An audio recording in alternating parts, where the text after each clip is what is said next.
Trinity voice. ഇന്നലെ മുതൽ ഞാനൊരു പരസ്യം പറഞ്ഞു തുടങ്ങിയായിരുന്നു. ഇന്നലെ പറഞ്ഞെങ്കിൽ അത് അത്ര ഒരു ക്ലിയറായിട്ട് എല്ലാവരും കേട്ടോന്ന് അറിയത്തില്ല. എന്നാൽ ഇന്ന് ഞാൻ അതൊന്നുകൂടി പറയുകയാണ്. ഞാൻ നോവലുകളും കഥകളും ഒക്കെ ക്രിസ്തീയമായതും അല്ലാത്തതൊക്കെ നോവലുകളും കഥകളും ഒക്കെ എഴുതുന്ന ആളാണ്. അപ്പം ഞായറാഴ്ച, അതായത് നാളെ, ഇന്നല്ല നാളെ മുതൽ എല്ലാ ഞായറാഴ്ചകളിലും നോവലുകളും കഥകളും ഒക്കെ കുറേശ്ശെ വായിച്ച് കണ്ടിന്യൂഷനായിട്ട് വെക്കും. അങ്ങനെ വായിക്കാനായിട്ട് ആഗ്രഹിക്കുന്നുണ്ട്. നിങ്ങളെല്ലാവരും അത് കേട്ടിട്ട് അഭിപ്രായങ്ങളൊക്കെ പറയണ്ടേ. അപ്പം നിങ്ങളെല്ലാവരും അത് കേൾക്കണം കേട്ടോ. പോകട്ടെ നിനക്കായി ഞാൻ പാടു സഹിച്ചിടുവാൻ, ഓടട്ടെ നാടെങ്ങും ഞാൻ നിന്നാമം ഘോഷിക്കുവാൻ. പോകട്ടെ നിനക്കായി ഞാൻ പാടു സഹിച്ചിടുവാൻ, ഓടട്ടെ നാടെങ്ങും ഞാൻ നിന്നാമം ഘോഷിക്കുവാൻ. കർത്താവേ, നിൻ പാദത്തിൽ ഞാനിതാ വന്നിടുന്നു, എന്നെ ഞാൻ സമ്പൂർണമാ നിൻ കയ്യിൽ തന്നിടുന്നു എന്നും പറയുന്ന പോലെ 4 സെക്ഷനാണ് നമുക്കുള്ളത്. അതിൻ്റെ ഫസ്റ്റ് സെക്ഷനിലേക്ക് നമുക്ക് പോകാം. ഉൽപ്പത്തി 2-ാം അധ്യായം. ഒരു അധ്യായം ഇന്നലെ നമ്മൾ കവർ ചെയ്തു. ഇന്ന് നമ്മൾ ഉൽപ്പത്തി 2-ാം അധ്യായം ഇന്നലെ 1ഉം 2ഉം വാക്യം വായിച്ചിരുന്നു. ഇന്ന് 2-ാം അധ്യായം 3, 4, 5.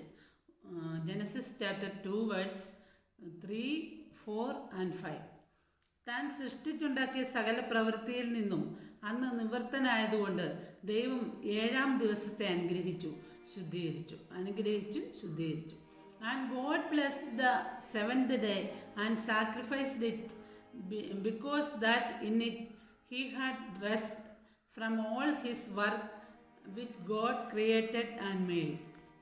യഹോവയായ ദൈവം ഭൂമിയും ആകാശവും സൃഷ്ടിച്ച നാളിൽ ആകാശവും ഭൂമിയും സൃഷ്ടിച്ചതിൻ്റെ ഉൽപ്പത്തി വിവരം. വയലിലെ ചെടി ഒന്നും അതുവരെ ഭൂമിയിലുണ്ടായിരുന്നില്ല. വയലിലെ സസ്യം ഒന്നും മുളച്ചിരുന്നതുമില്ല. These are the generations of the heavens and of the earth when they were created in the day that the Lord God made the earth and the heavens. യഹോവയായ ദൈവം ഭൂമിയിൽ മഴ പെയ്ച്ചിരുന്നില്ല. നിലത്ത് വേല ചെയ്യുവാൻ മനുഷ്യനും ഉണ്ടായിരുന്നില്ല. And every plant of the field before it was in the earth, and every herb of the field before it grew. For the Lord and had not caused it to rain upon the earth, and there was not a man to till the ground. ഇനി നമുക്ക് second സെക്ഷനിലേക്ക് പോകാം. അതായത് ഒരു മഹത് വ്യക്തിയായ Rick വാറൻ്റെ ഒരു പുസ്തകം നമ്മളിവിടെ വായിക്കുന്നുണ്ട്. അതിൻ്റെ സെക്ഷനിലേക്ക് പോകാം. പർപ്പസ് ഡ്രിവൺ ലൈഫ് എന്നാണ് ബുക്കിൻ്റെ പേര്. Andrei Bitov, a Russian novelist, grew up under the atheist communist regime. But God got his attention one dreary day. He calls I my 27th years while riding the metro in Leningrad, now St. Petersburg. It was overcome with a despair so great that life seemed to stop at once. Dreaming the future entirely alone any meaning, suddenly all by itself a phrase appeared. Without God, life makes no sense. Repeating it in astonishment, I rode the phrase up like a moving staircase, got out of the metro and walked into God's light. You may have felt in the dark about your purpose in life. Congratulations, you are about to walk in the light. Devan. Thinking about my purpose, point to ponder. It is not about me. Verse to remember everything God started him and finds its purpose in time. Colossians chapter 1 verse 16. Question to consider. In spite of all the advertising around me, how can I remind myself that life is really about living for God, not myself? ഇനി നമുക്ക് അതിൻ്റെ third സെക്ഷനിലേക്ക് പോകും. അതായത് സദൃശവാക്യങ്ങൾ 2-ാം അധ്യായത്തിൽ ഇന്നലെ ഞാൻ പറഞ്ഞല്ലോ, ഒന്നാം അധ്യായം മുഴുവൻ തീർന്നു. ഇന്ന് 2-ാം അധ്യായത്തിൻ്റെ 1, 2, 3 വാക്യങ്ങളാണ് പറഞ്ഞത്. അതായത് പ്രോവർബ്സ് ചാപ്റ്റർ 2 വേഴ്സ് 1, 2 and 3. മകനെ, ജ്ഞാനത്തിന് ചെവി കൊടുക്കുകയും ബോധത്തിന് നിന്റെ ഹൃദയം ചായ്ക്കുകയും ചെയ്യേണ്ടതിന്. My son, if thou wilt receive my words and hide my commands with thee.